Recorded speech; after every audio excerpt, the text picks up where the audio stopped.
हम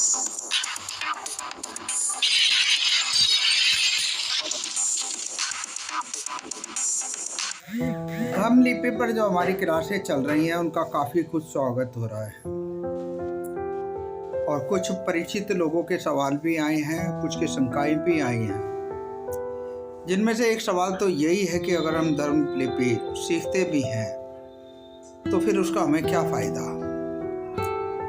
तो मैं आप लोगों को बता देना चाहता हूँ कि लिपि का मतलब होता है लिखना और सभ्यता का मतलब होता है विकास को सुधार, जिससे मनुष्य के जीवन में कुछ सहूलियत, कुछ आसानियां आ जाए। तो जब इसी मामले को हम अपने लिखने पे यानी लिपि पर भी गौर करते हैं, तो आजकल आप देख रहे हो कि जो हिंदी में ए आ ई करके नहीं लिख रहा, यानी देवनागरी लिपि में नहीं लिख रहा, वो रोमन लिपि में लिख रहा है।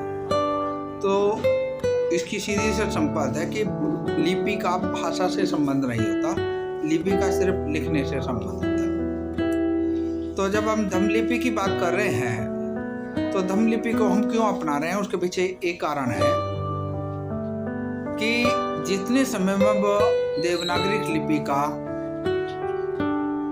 एक बार ए लिखते हैं और उसे ही अगर हम धम्मलिपि में लिखें तो उतने में तो 3 बार ए लिख देंगे। यानी कि लिखने के हिसाब से जो उन्नतिपूर्ण जो लिपि है, शीघ्रता से लिखने की जिसमें लिपि है, सुंदरता से लिखने की, साफ सुथरी भाषा में लिखने की, मतलब तरीके से लिखने की जो बात है, तो वो धम्मलिपि में तेजी से और सुंदरता के साथ लिखा जा सकता है। दूसरी बात यह है कि जब हम हिंदी में लिख रहे हैं और इतने सारी किताबें हैं हिंदी में आ गई हैं, फिर उनका क्या होगा। तो कुछ लोग कुछ ज़्यादा सोच जाते हैं, समय और परिस्थिति के अनुसार बहुत कुछ ऐसा होता है, क्योंकि हमने ये देखा है कि जो धम्मलिपि है, धम्मलिपि से ही आज की देवनागरी लिपि लिख ली, लेकिन इसने जिस तरह से अक्षरों को घुमाया है उसमें समय ज़्यादा लगता है और लिखने वाला भी उतने सुंदर तरीके से लिख नहीं पाता है जितने सुंदर तरीके से अक्षर होते हैं। तो यानी लिपि लिखने में सुविधा की जगह असुविधा आ गई है। धम्मलिपि लिखने में सुविधा बहुत है और सुविधा के लिए भी हमें ये लिपि अपनानी नहीं चाहिए। अगर भारत के अंदर इस लिपि को लिखने वाले ज़्यादा होंगे तो जो टाइपिंग है वो भी इस लिपि में आ जाएगी और कुछ हद तक धम्मलिपि की टाइपिंग आ भी गई है। आप लिखोगे तो धम्मलिपि में टाइप हो जाएगा। ठीक है, अब जब लिपि ये टाइपिंग आ गई है, कंप्यूटर पे ये चलने लग गई है, तो किताबें भी आ जाएंगी, लोग इसको पढ़ने भी लगेंगे, सुविधाजनक तरीके से लिखने भी लगेंगे। खैर, इसमें तो लगेगा समय।